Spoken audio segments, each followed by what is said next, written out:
Even as we're discussing this, the rumor mill is rife in Pakistan that there is a possible coup in the offing. The presidential office had to issue a denial. And President Zardari himself has written today in an editorial saying that the failure of Pakistan is the failure of the world.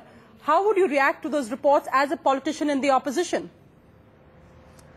I don't think there is any possibility of a coup. In fact, in Pakistan, we've just had all the opposition got together and we've just had a conference this morning. No one thinks there's going to be a coup.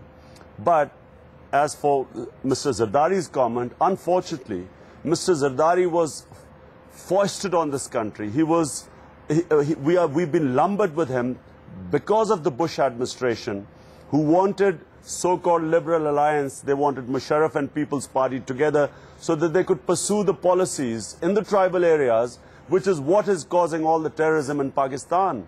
And so the infamous NRO, National Reconciliation Ordinance, brought these two together, and just so that the policies could be pursued, which are being pursued, and which is why the country is facing this instability. This war on terror is causing us the greatest instability. I'm going to bring in Ajit Doval here for really an India point of view. Mr. Doval, you're listening to Imran Khan. You watched different politicians today from Pakistan, from the president, speak out on the state of crisis in the country. How worrying is this for India? Well, it is extremely worrying. And what Mr. Imran Khan said, I agree with him that there is no imminent likelihood of military coup or military takeover. But the doctrine that this is essentially an American battle that is being fought is something which can prove to be extremely disastrous. You're talking about, because if they are saying this, they're talking absolute nonsense. Our problem started, just going back to what Mr. Ajit said, before 2004, when under American pressure, General Musharraf sent his army into the tribal areas. We never had any suicide bombings in this country. We had 100 last year, 100 suicide attacks. And when they talk about politicians flirting with extremist groups, what are they talking about? Well, all for instance, the recent Swat deal. The Swat deal has nothing to do with religious extremism. It has everything to do with the justice system.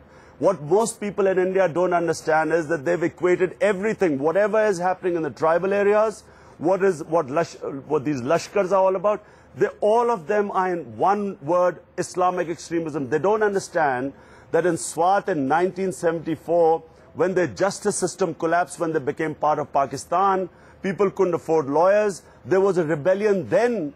When they talked about Sharia, they talked about justice. Common people were deprived of justice.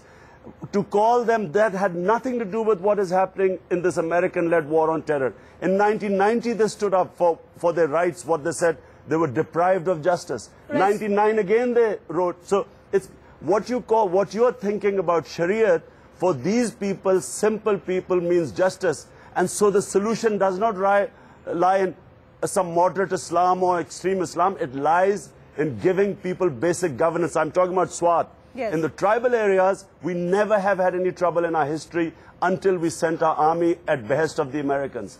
And within Pakistan, yes, these militant groups should have been disarmed, but just to remind you, these groups came about because Pakistan, another dictator, took us to fight another US war in Afghanistan, where these militant groups were created, and once they disappeared, we were left with these groups. Right. Yes, we have a problem. But what is made out to be that Pakistan is about to collapse, this is not true. We need to have our sovereignty back. We need to have a government that does not allow itself to be used by another nation, which should make its own policies. Sonia, this is one of the most shameful events that has happened in Pakistan, because the Sri Lankans went out of their way to come to Pakistan despite the threat of the terrorism. Pakistan guaranteed the security. Reason why I'm embarrassed is because we did not even provide them a semblance of security.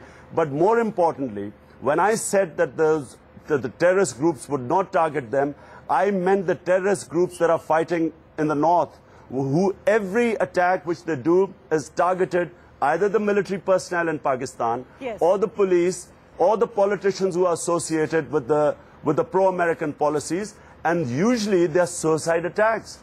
And the reason they would not target a cricket team is because A, they stand to achieve nothing. Secondly, they will have a popular backlash against them. Yes. There has been such a backlash against this that I can tell you right now, no group will claim responsibility. And I know those groups, whenever they do anything, they claim responsibility.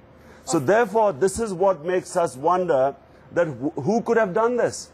Because this was not targeting the Sri Lankan cricketers for ideological reasons. It actually targeted the country itself, the image of the country already suffering, the economy.